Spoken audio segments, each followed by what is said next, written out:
എപ്പോഴും പ്രാർത്ഥനയ്ക്ക് കാർമികൻ തുടക്കം കുറിച്ച് കഴിഞ്ഞാൽ പിന്നീട് അതിന് ഭംഗം വരുത്താൻ ആർക്കും അവകാശമില്ല. അത് പൂർത്തീകരിച്ചിട്ട് മാത്രമേ അതിൽ നിന്ന് ഇറങ്ങി പോരാൻ സാധിക്കൂ. ഇന്നലെ വൈകിട്ട് എനിക്കൊരു അപ്രതീക്ഷിതമായ സംഭവം ഉണ്ടായി. ഏകദേശം 10-25 പേര് സന്ധ്യാപ്രാർത്ഥനയ്ക്കുണ്ടായിരുന്നു. സന്ധ്യാപ്രാർത്ഥനയുടെ സമയം, സന്ധ്യാപ്രാർത്ഥന സുത്താവ പ്രാർത്ഥന തുടങ്ങി കഴിഞ്ഞപ്പോൾ അപ്രതീക്ഷിതമായിട്ട് എൻ്റെ ശരീരത്തിലൊരാ സ്പർശിച്ചു. ഒരു കൈ എൻ്റെ മുമ്പേ വന്നു. ഒരു കത്താണ് തന്നത്. എന്താ സംഭവിക്കുന്നത് എനിക്കെന്നെ അറിയില്ലായിരുന്നു. ഞാനത് വാങ്ങിച്ച് മേശപ്പുറത്ത് തന്നെ വെച്ചു. അതിന് വ്യക്തത വരുത്താൻ തിരിഞ്ഞു നോക്കിയപ്പോൾ ആള് പോയി. തന്ന കത്തിൽ എൻ്റെ അഡ്രസ് ഉണ്ട്, പക്ഷെ ആരാ തന്നതെന്നോ എന്തിനാണെന്നോ എനിക്കറിയില്ല. ഞാൻ കത്ത് ഓപ്പൺ ചെയ്തില്ല. അതുകൊണ്ട് ഇതൊരു ആരാധന ഭംഗമോ? ഇങ്ങനെയല്ലല്ലോ ഓഫീസ് കാര്യങ്ങൾ കൈകാര്യം ചെയ്യുന്നതാണ്. നിങ്ങളൊക്കെ ഓഫീസ് വർക്ക് ചെയ്തിട്ടല്ലേ? ഇങ്ങനെയാണോ പ്രാർത്ഥന അനുഭവം? അപ്പോൾ ഓഫീസ് കാര്യങ്ങൾ കൈകാര്യം ചെയ്യാൻ പള്ളി നമസ്കാരം കഴിയുമ്പോൾ അല്ലെങ്കിൽ താഴെ എൻ്റെ ഓഫീസുണ്ട്, പള്ളി ഓഫീസുമുണ്ട്. ഈ ഓഫീസ് കാര്യങ്ങൾ ഇങ്ങനെ ചെയ്യേണ്ടത്. അതുകൊണ്ട് എനിക്കറിയില്ല ഞാൻ എന്താ ചെയ്യണമെന്ന്. നിങ്ങൾ പറ. എനിക്ക് കത്ത് ആരെ എനിക്കറിയത്തില്ല. സത്യം പറയുന്നത് ഓപ്പൺ ചെയ്തിട്ടില്ല. നിങ്ങൾ പൊതു അഭിപ്രായം നിങ്ങൾ പറയണം. ഞാൻ എന്ത് ചെയ്യണം? ഇങ്ങനെയാണോ അതിൻ്റെ രീതി? ഇങ്ങനെയാണോ ഒരു കാര്യം കൈകാര്യം ചെയ്യേണ്ടത്? എനിക്കറിയില്ല. അതൊക്കെ പറഞ്ഞാണെങ്കിൽ എനിക്കറിയില്ല. അറിയാത്തതും ആരുടേതെന്ന് ഫ്രം വെക്കാത്തതിലൊക്കെ എങ്ങനെ ഞാൻ തുറന്നു നോക്കുന്നത്?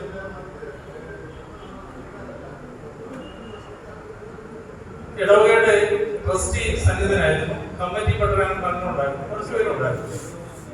നിങ്ങൾ പൊതു അഭിപ്രായം പറയാൻ ഞാൻ എന്താ വേണം?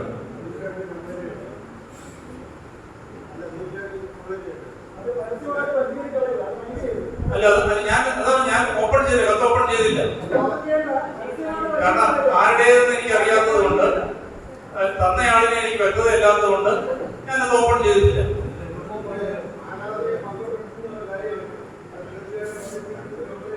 പൊതുവായി നിങ്ങളുടെ അഭിപ്രായം പറഞ്ഞു.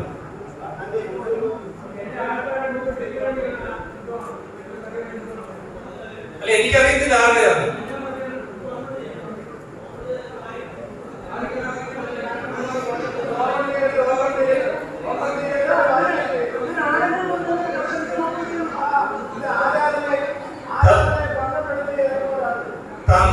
തന്ന ആളിനെ അറിയില്ല. അതിനകത്ത് ഒരു ഫ്രം അഡ്രസ് വെച്ചിട്ടില്ല.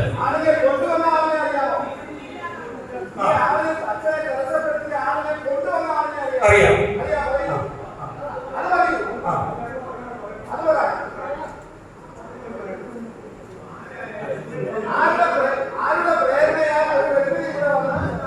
സംസാരിക്കാം.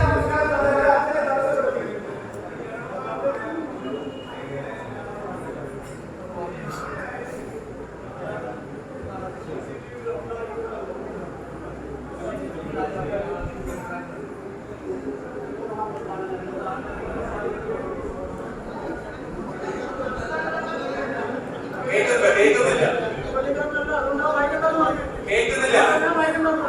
പ്ലീസ് എന്നോട് സംസാരിക്കരുതേ.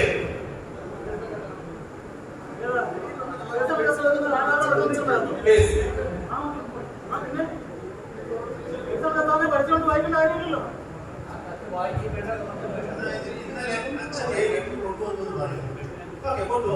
നമ്മുടെ പള്ളിയിൽ മെമ്പർ അല്ലാതെ വ്യക്തമായിട്ടത് ആ ലെറ്ററിൽ അറിയാൻ പറ്റുന്നത്. അപ്പൊ അച്ഛൻ ആ ലെറ്ററും ശരിക്കും വാങ്ങിക്കാൻ പാടില്ല. ആ ലെറ്റർ അച്ഛൻ പറയണം പള്ളിയിൽ ഒരു ഓഫീസുണ്ട്, ആ ഓഫീസിൽ കൊണ്ടുവിടുന്നത്. അച്ഛൻ വാങ്ങിച്ചത് തെറ്റാണെന്ന്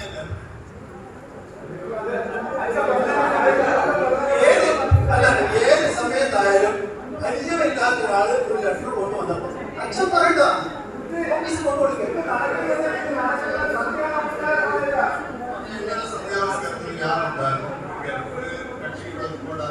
ഒരു പരിചയമില്ല, തുടക്കം മുതൽ ഇവിടെ എത്തിക്കൊണ്ടായിരുന്നു. എല്ലാ കാര്യങ്ങളും ഇപ്പോഴത്തെ ഒരു കഴിയാതായിരുന്നു. ഞാൻ പോലും ശ്രദ്ധിച്ചത് പുള്ളി എന്തെങ്കിലും കാണിക്കും പോകാനുള്ള നേരിട്ടാണ്. ഈ അച്ഛനൊന്നും ശ്രദ്ധിച്ചില്ല. അച്ഛനെ ഒന്ന് കുത്തുകുത്തി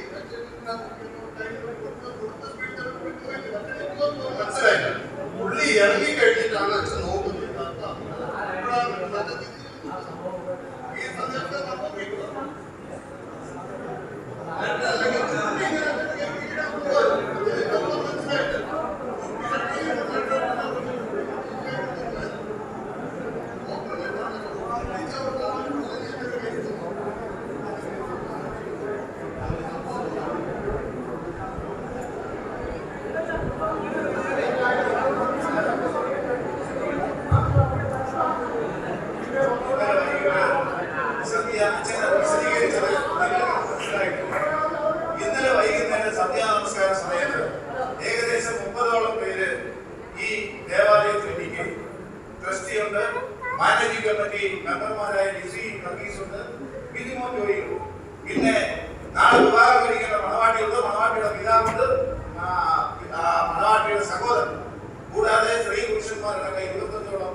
വിശ്വാസികൾ ദേവാലയത്തിൽ നീക്കുകയും ക്രിസ്റ്റിയും ക്രിസ്റ്റിയുടെ ഭാര്യയും ദേവാലയത്തിലേക്ക് കടന്നു വരുന്ന സമയത്ത് ഒരു വാഹനം ദേവാലയത്തിന് ഫ്രണ്ടിൽ കൊണ്ടുവന്നു. അപ്പൊ വൈകുന്നേരം സന്ധ്യസമയത്ത് ആ വാഹനം കൊണ്ട് നിർത്തിയപ്പോ ക്രിസ്റ്റി അത് പ്രത്യേകം ശ്രദ്ധിച്ചു. ആരാണ് ശ്രദ്ധിച്ചപ്പോ ആ വാഹനം കൊണ്ടുവന്നത് നമ്മുടെ ഇടവക വിശ്വാസിയല്ലാത്ത ജിജോജിയിലാണെന്ന് പറയുന്ന ആളാണ് വന്നത്. ആ വാഹനത്തിൽ നിന്ന് ധൃതരാത്രനായ ഒരാള് പുറത്തേക്ക് ഇറങ്ങി പള്ളിക്കകത്തേക്ക് പ്രവേശിച്ചു. അപ്പൊ ഇവിടെ മധുരയ്ക്ക് അഭിമുഖമായി അച്ഛൻ സന്ധ്യാനമസ്കാര ശുശ്രൂഷ നടത്തിക്കൊണ്ടിരിക്കുന്നു. അദ്ദേഹം ദേവാലയത്തിന് അകത്ത് വന്ന് രംഗം ഒന്ന് വീക്ഷിച്ചതിന് ശേഷം അച്ഛന്റെ അടുത്തേക്ക് ആരാധന നടന്നുകൊണ്ടിരിക്കുന്ന സമയമാണെന്ന് നമ്മൾ ഓർക്കണം. മാമോദീസ വെള്ളം വേണം ഒരു ക്രൈസ്തവനും. ആ സമയത്ത് അച്ഛനെ തടസ്സപ്പെടുത്താൻ പാടില്ലാത്തതാണെന്ന് നമുക്ക് എല്ലാവർക്കും അറിയാം. അയാൾ കയറി വന്നു. അച്ഛനെ ചൊറിഞ്ഞതിന് ശേഷം ഒരു സാധനം കൈ കൊടുത്തു. എന്നവർക്ക് ആർക്കും മനസ്സിലായില്ല എന്താ സംഭവിക്കുന്നത്. ഒരു മിനിറ്റ് സമയം അച്ഛൻ ശബ്ദമായിപ്പോയി, സ്തംഭിച്ചു പോയി അച്ഛൻ. അച്ഛൻ തിരിഞ്ഞു നോക്കിയപ്പോഴേക്ക് ഈ ആളെ വിജത്തിയാടി. അയാൾ റോഡിൽ പോയി, ഭാരതത്തിലേക്ക് പോയി. ഇതാണ് നടന്ന സംഭവം.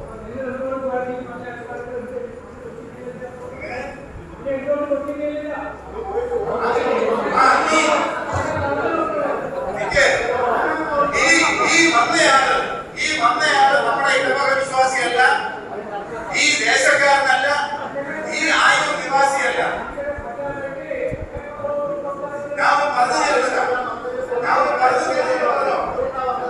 നമ്മുടെ ഇടവക വിശ്വാസിയല്ല, നമ്മൾ ഈ ദേശവാസിയല്ല, ആരുമല്ല. നാളെ ഒരാളെ കയറി വന്നിരിക്കും. നമുക്ക് കലർക്കം കയറാൻ അപ്രാപ്യമായ ഈ വിശുദ്ധ പത്രികയിൽ അച്ഛൻ തെറ്റി ഒരാൾ കയറിയാണെന്ന് ആർക്ക് പറയാനുള്ളൂ? ആർക്ക് ഉറപ്പ് പറയാനുള്ളൂ? ഇന്ത്യൻ ഭരണഘടന അനുശാസിക്കുന്ന പൗരസ്വാതന്ത്ര്യം, ആരാധന സ്വാതന്ത്ര്യമുള്ള ഇന്ത്യയിൽ ആരാധന നടത്തിക്കൊണ്ടിരുന്ന അച്ഛനെയാണ് തടസ്സപ്പെടുത്തിയിരിക്കുന്നത്. ഇതിന്റെ മറുവശം നിങ്ങൾ ചിന്തിക്കണം. ഇതൊരു ഹൈന്ദവ ക്ഷേത്രത്തിലായിരുന്നുവെങ്കിൽ, ഒരു പൂജാരി പൂജ നടത്തിക്കൊണ്ടിരിക്കുന്ന സ്ഥലത്തെ തടസ്സപ്പെടുത്തുകയായിരുന്നുവെങ്കിൽ, ഒരു മുസ്ലിം മോസ്കിൽ ബാങ്ക് നിൽക്കുന്ന സമയത്ത് ഒരു മുസ്ലിയാരെ തടസ്സപ്പെടുത്തുന്ന സമയമായിരുന്നുവെങ്കിൽ, ഇന്നലെ വൈകുന്നേരം ആയിരം എന്ത് സംഭവിക്കുമെന്ന് നിങ്ങൾക്കറിയാം. സമാധാനത്തിൽ മുൻതൂക്കം നൽകുന്ന ക്രൈസ്തവരായ നമ്മൾ ഇന്നലെ ഇത് അറിഞ്ഞപ്പോൾ അങ്ങോട്ടും ഫോണിൽ കൂടെ അങ്ങോട്ടുള്ള സംഭാഷണങ്ങളല്ലാതെ മറ്റൊന്നും നടത്തിയിട്ടില്ല. ഈ ആളിനെ കുറിച്ച് ഞങ്ങൾ അന്വേഷിച്ചു. ഈ ആളിന്റെ ഫോട്ടോ ഞങ്ങളിൽ പലരിലേക്കുണ്ട്. ആ ഫോട്ടോ വെച്ച് പലരെയും കാണിച്ചപ്പോൾ ഇയാൾ തന്നെ എന്ന് ഞങ്ങൾക്ക് മനസ്സിലായി. ആ ആളിന്റെ ജാതകത്തിൽ അതിൽ തന്നെ ഞങ്ങൾ തിരഞ്ഞെടുത്തു.